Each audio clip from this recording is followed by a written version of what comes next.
What's going on, guys? This is Empty Box, and today we're going to be taking another look at Assetto Corsa with one of the new update cars, and that would be the McLaren 12C road car. Of course, we're going to be driving at Silverstone Grand Prix because, well, it's a British car, so you take it to a British track, right? Anyways, this car might as well just be nicknamed the Beast, because that is pretty much exactly what it is. This car is a pain to drive. This car is definitely an exercise in restraint, you know, especially compared to the 458, which inevitably that comparison has to happen because it just has to. Even though that car got a little bit more difficult to drive in this most recent update, you can still feel like you kind of get to attack the corners and that the car will stick. You know, it's got grip to it, definitely. Whereas this car, it feels like this all over the place, which is not entirely removed from reality.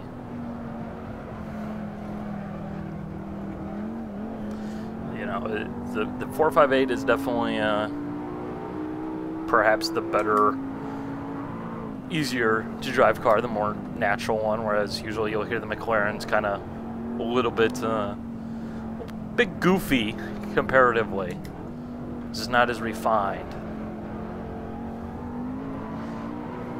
That said, I do prefer the 12C to the 458, both here in Assetto Corsa as well as in my dreams. Just think it's a much better looking car, frankly. I don't think Ferrari's built anything that looks good besides the F12 really for a very long time. Personal opinions, they vary. Whereas the 458, you can flick around the track and do all sorts of unholy things with it, and it just slides so easily, very naturally. This car does not want to slide at all. It just, when you get this car going sideways, it's not happy. It wants to be kept in check. It wants to be driven, you know, by the slide rule, if you will. See, when we're talking about McLaren and Ferrari,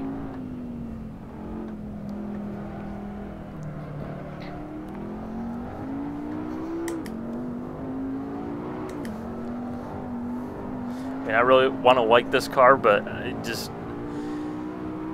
doesn't have the connection with me right now. It's not quite feeling it. I'm not saying it's a bad car, I'm just saying I just don't quite enjoy it as much because it's kind of crazy. And for anyone perhaps wondering, this car, according to the displays in the menus, has the updated reflashed ECU that gives it 616 brake horsepower. Yeah.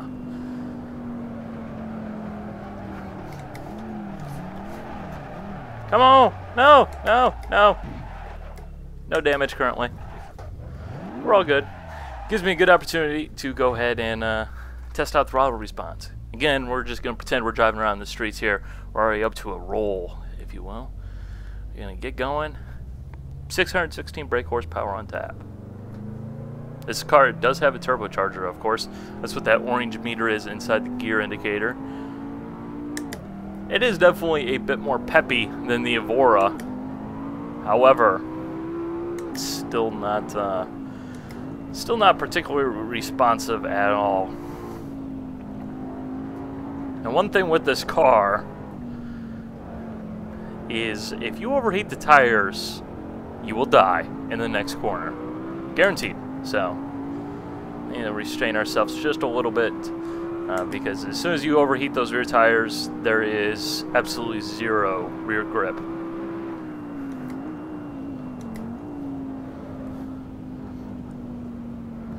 Just play nice with it. Play nice with it for now. I am entirely serious. Seems like every time I've spun, the next corner has been an absolute nightmare, whereas comparatively, in pretty much every sim, you can pretty much generally depend on there being probably about 85% grip there, you know, roughly. This car, you have about 5% grip.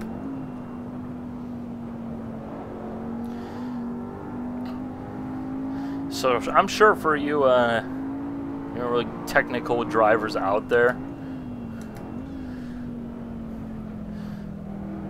the 12C will be a more natural car, a preferable car, but I don't know, just not really suiting me one bit here. It's kind of like to draw a comparison across the boards. If you've driven the Corvette in R Factor from Niels and someone, you know, the ZR1, which is another direct comparison car class to the 12C and the 458, that car is kind of like the McLaren in the sense that it will kick the tail out with ease. But unlike the McLaren, that car will do it with a smile on its face.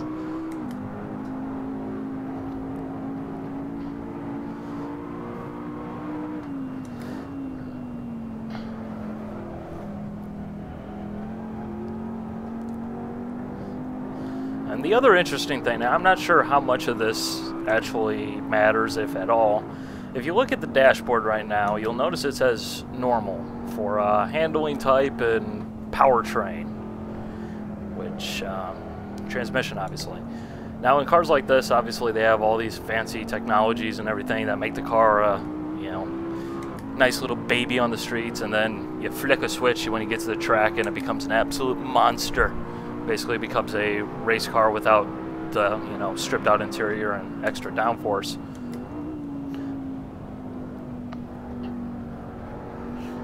But I notice it says normal, and it does kind of feel a little soft and flabby, if you will. And especially the downshifts just feel slow.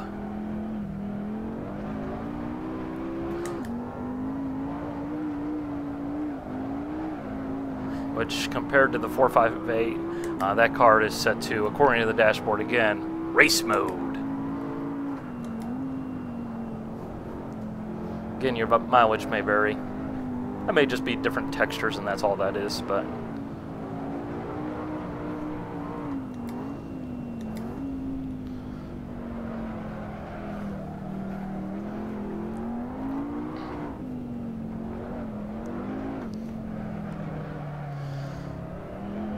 Still, we need ZR1. There can only be... It's the only way it can happen.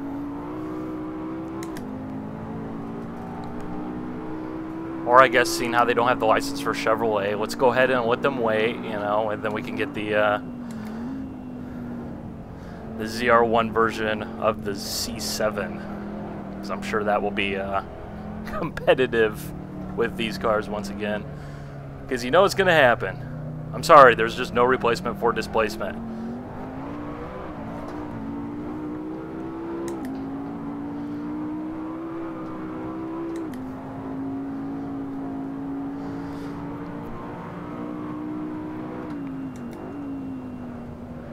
Yep, we're going too fast. We're dead. We are dead. This car is just... This car is tricky. It really is. I feel like this car is constantly shifting around in unhappy fashions.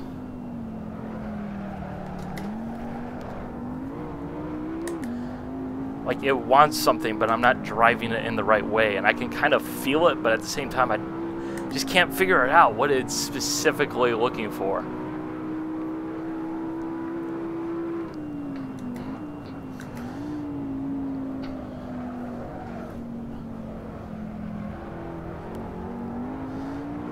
It's almost kind of like it wants a bit of trailing throttle into the corner just to settle the rear end a little bit, but...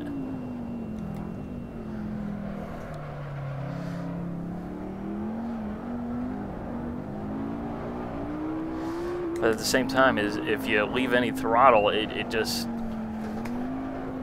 wants to go straight, which I'm pretty sure is differential related. But anyways, I want to go ahead and kind of switch gears a little bit. See, right there, switch gears. Ain't that funny? Over to kind of a topic I'd like to touch on. There's been a decent bit made about Assetto Corsa and how it's more targeted towards the Forza and GT crowd, according to some people, which, let me just say this, I've been having a lot of fun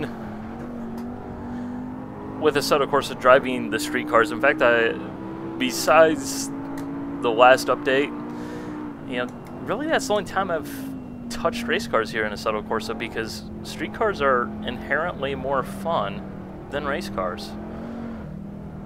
You know, you get slip angles, you get fun body roll, you know, you get tail out slides like that. You don't get that in a race car. You know, everything in a race car is about cold, clinical precision and lap time, whereas in a street car, you just get to shoot the breeze and have fun. You know, between this and, you know, R Factor, I've been having a lot of fun just going sideways because you can, because it is so much fun. But, you know, I think that's kind of what they're saying with being more targeted towards that type of crowd, which isn't necessarily a bad thing, because, you know, it is fun, and obviously with Assetto Corsa being moddable, you know, if you want race cars, make race cars. They're going to have race cars in the release. They already have race cars currently, you know, but I think the street cars bring a wider appeal because of the fact that they are more fun to drive, as well as the fact that they're more, you know, dreamable.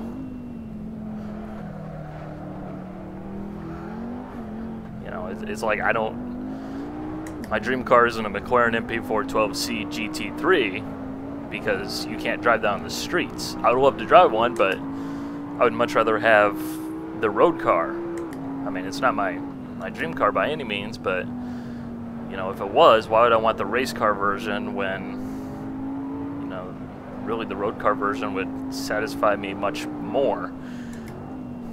You know, so I think there's that kind of inherent preference towards street cars in a lot of people who are maybe not so into, you know, racing. It's like, yeah, I would slobber all day over the GT3 version of this car, or, you know, the Ferrari or the Corvette, you know, easily. I would literally sit there slobbering, but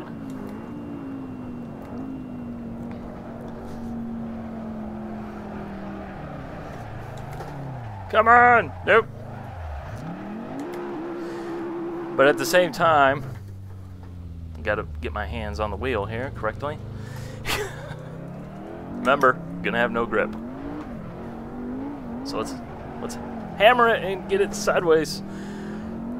At the same time, you know, I think that, you know, again, the masses are more interested in the street cars because they're more attainable, they're more relatable, you know.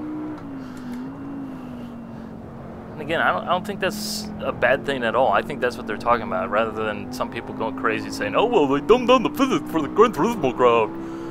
It's like, at the end of the day, we're driving cars. Driving cars is not exactly rocket science, you know, until you get to a certain point. Getting the lap time out of a car is the difficult part, but that's also why when you go online in any sim, you know, any console game, you know, or anything like that, you see massive differences. You know, you're absolutely kidding yourself if you think that the guys in Forza, Gran Turismo, who are at the top of the leaderboards, are somehow incapable of going fast in a sim. You know, to go that fast, you have to understand fast. Which is something that I quite clearly do not understand. You know, fast doesn't change. You're using the same techniques, and in Forza Gran Turismo that you are, you know, in a proper racing sim. It's just there's more definition, there's more detail, there's, you know, other things to be concerned about, such as liftoff, oversteer.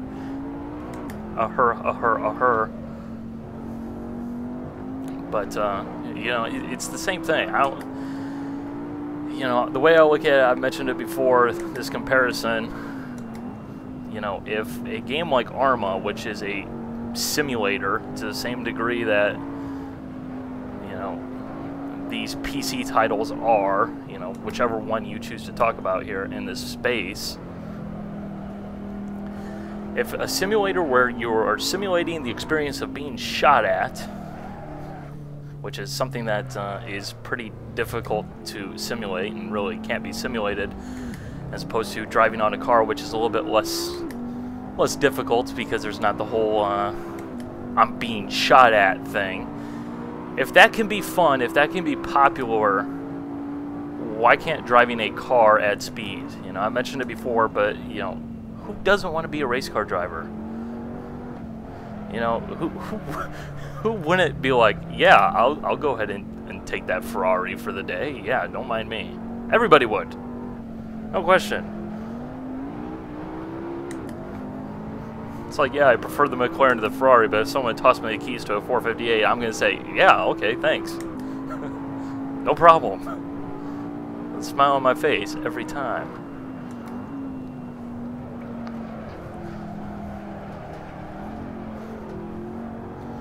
You can get some pretty nice slides going, but you definitely have to be very careful in this car. It's definitely snappy.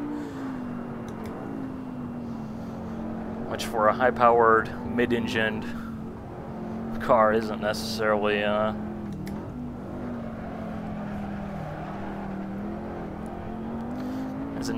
of the question. I definitely like the interior though. This is definitely a nice cockpit. So yeah, I don't think that reaching out to the Gran Turismo or Forza crowd has to be done through simplifying physics, just more so content that they're more interested in, which, you know, heck, there is no sim out there with street cars. You know, you get at most 1 or 2 cars. You know, in R Factor, I can think of maybe 5 street cars that are actually worth driving, and they're all fun because street cars are fun, just not the same fun that a race car is. You know, they both have their places. We can have both. We have the technology. So yeah, that's that. I'm gonna go ahead and try and figure out this car a little bit more and end the video here. So hope you guys enjoyed. Bye.